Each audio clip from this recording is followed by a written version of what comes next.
अंबेडकर नगर में अकबरपुर नगर पालिका 42 लाख रुपए की लागत से 6 स्थानों पर सौर ऊर्जा वाटर पंप लगा रही है। इससे गर्मी में नागरिकों और यात्रियों को स्वच्छ व शीतल पेयजल की सुविधा मिलेगी, जिसमें एक पंप का काम शुरू हो गया है। सोना 4 से 20 रुपए महंगा होकर 1,51,000 पर पहुंचा। चांदी 3,229 रुपए बढ़कर 2,44,000 पर आई। इस साल सोना 18,000 रुपए महंगा हुआ। यूपी सरकार ने स्मार्ट प्रीपेड मीटर वाले बिजली उपभोक्ताओं को बड़ी राहत दी है। जिन लोगों के घरों में 1 किलोवाट का बिजली कनेक्शन और उनका बैलेंस नेगेटिव हो जाता है, तब भी 30 दिनों तक उनका कनेक्शन नहीं काटा जाएगा। वहीं बात करें 2 किलोवाट उपभोक्ता को भी राहत दी गई है। अगर माइनस में 200 रुपये है तो भी बिजली नहीं कटेगी, ऊर्जा मंत्री अरविंद कुमार शर्मा ने बताया है। उत्तर प्रदेश राज्य सड़क परिवहन निगम यानी कि रोडवेज के नियमित कर्मचारियों के लिए राहत भरी खबर है। सरकार ने उनके महंगाई भत्ता यानी कि डीए में 5% की बढ़ोतरी कर दी है। अब कर्मचारियों को उनके मूल वेतन का 55% की दर से महंगाई भत्ता मिलेगा। देश के मैदानी इलाकों में तेज गर्मी जारी है। राजस्थान, मध्य प्रदेश, महाराष्ट्र, छत्तीसगढ़, उत्तर प्रदेश, पंजाब, हरियाणा, चंडीगढ़, उड़ीसा और दिल्ली में कई जगह पारा 44 के पार पहुंच गया है। कई जगह लू भी चल रही है।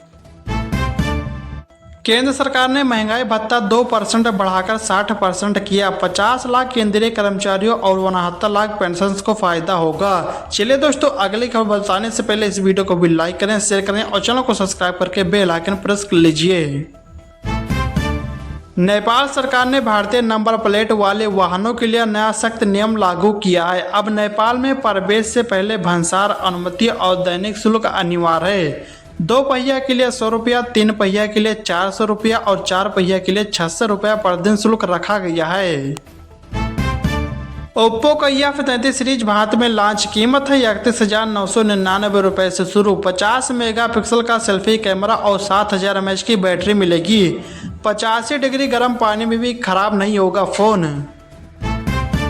नेपाल सरकार ने भारत से 100 रुपये की अधिक खरीदारी पर भंसार शुल्क अनिवार्य किया है, जिसका लक्ष्य घरेलू उत्पादनों को बढ़ावा देना है। यह नियम सीमावर्ती क्षेत्रों के छोटे व्यापारियों और दैनिक खरीदारों को सीधा प्रभावित करेगा, जो सस्ते भारतीय बाजारों पर निर्भर है।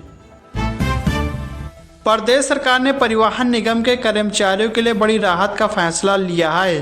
अब बस दुर्घटना या सेवा के दौरान किसी भी कारण से मृत्यु होने पर चालक, परिचालक समेत सभी कर्मियों को अंतिम संस्कार के लिए तुरंत 20,000 रुपये दिए जाएंगे। दिल्ली सरकार ने प्रदूषण कम करने के लिए इलेक्ट्रिक व्हीकल यानी कि ईवी पॉलिसी 2026 से 2030 का नया ड्राफ्ट जारी किया है। इसके मुताबिक 1 जनवरी 2027 से दिल्ली में सिर्फ इलेक्ट्रिक 3 व्हीलर्स यानी कि ऑटो का ही नया रजिस्ट्रेशन होगा। इसके बाद 1 अप्रैल 2028 से 2 व्हीलर सेगमेंट में भी सिर्फ इलेक्ट्रिक मॉडल ही रजिस्टर किए जा सकेंगे। नई पॉलिसी का मकसद है दिल्ली की हवा को साफ करना और इलेक्ट्रिक गाड़ियों के लिए एक बेहतर इकोसिस्टम तैयार करना है। परिवहन विभाग ने रोडवेज बसों में दिव्यांग यात्रियों के लिए मुक्त यात्रा हेतु स्मार्ट कार्ड अनिवार्य कर दिया है। यह कदम फर्जीवाड़े को रोकने और राजस्व हानि को कम करने के लिए उठाया गया है। 3,350 करोड़ रुपए की लागत से बन रहे 275 किलोमीटर लंबे 84 कोसीय अयोध्या परिक्रमा मार्ग का निर्माण तेजी से चल रहा है। इसमें घाघरा नदी पर 5 किलोमीटर लंबा पुल भी शामिल है, जो देवी पाटन मंडल का सबसे लंबा सेतु होगा। बाराबंकी में स्वामी विवेकानंद युवा सशक्तिकरण योजना के तहत छात्राओं को स्मार्टफोन और टैबलेट देने की तैयारी शुरू हो गई है।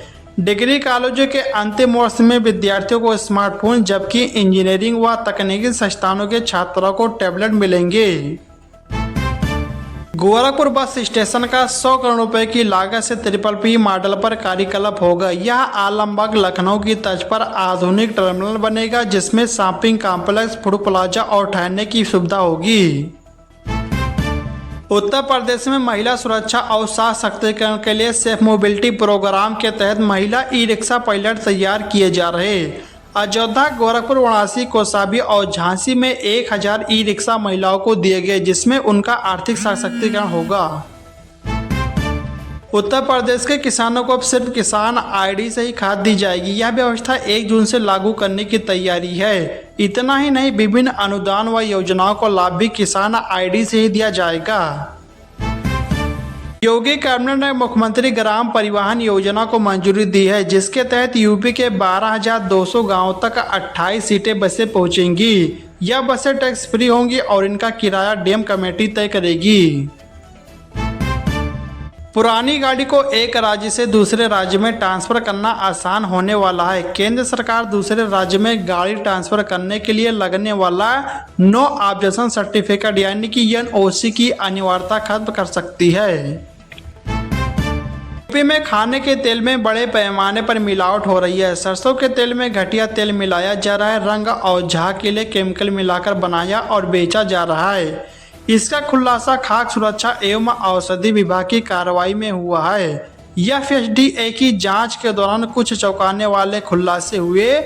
उन्नाव और मुजफ्फरनगर में FIR दर्ज की गई है। 38 तेल कंपनियों और फार्मा को नोटिस भी जारी किया गया है।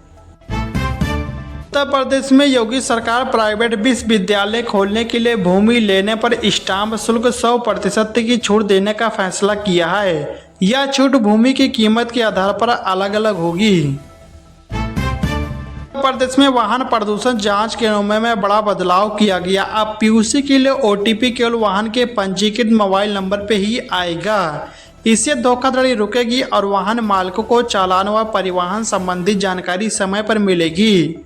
मोबाइल नंबर अपडेट न होने पर 10,000 रुपये का चालान हो सकता है। परिवहन.gov.in पर जाकर नंबर अपडेट कर सकते हैं। किसान क्रेडिट कार्ड यानी KCC का लोन 6 साल में चुकाया जा सकेगा। यही नहीं, अब पशुपालन और खेती के साथ साथ मिट्टी की जांच और मौसम के पुनः अनुमान जैसी आधुनिक तकनीकों के लिए भी आर्थिक मदद मिलेगी। केंद्र सरकार की one nation one student ID योजना के तहत बिहार के सरकारी स्कूलों में आधार कार्ड बनाने की प्रक्रिया तेज हो गई है। सरकारी स्कूलों में भी अभी भी 29,98,278 यानी कि लगभग 30 लाख बच्चे ऐसे हैं जिनका आधार कार्ड नहीं बना है। यूपी में करीब 4.5 लाख प्राइमरी शिक्षकों, 1.5 लाख शिक्षा मित्रों समेत 11 लाख कर्मियों को कैशलेस ट्रीटमेंट का ऐलान योगी आदित्यनाथ सरकार ने किया है। उन्हें कैशलेस इलाज मिलेगा। एप्पल भारत में अपनी डिजिटल पेमेंट सर्विस एप्पल पे लॉन्च करने की तैयारी कर रही है। इसके लिए कंपनी ने मास्टर कार्ड और वीजा जैसे बड़े कार्ड नेटवर्क के साथ बातचीत शुरू कर दी है। अटल पेंशन योजना को वित्त वर्ष 2023-31 तक के लिए बढ़ा दिया गया है। केंद्रीय कैबिनेट में इसे बढ़ाने को मंजूरी दी गई। इस योजना के तहत 60 साल के होने पर हर महीने 1,000 रुपये से लेकर 5,000 रुपये की पेंशन मिलती है।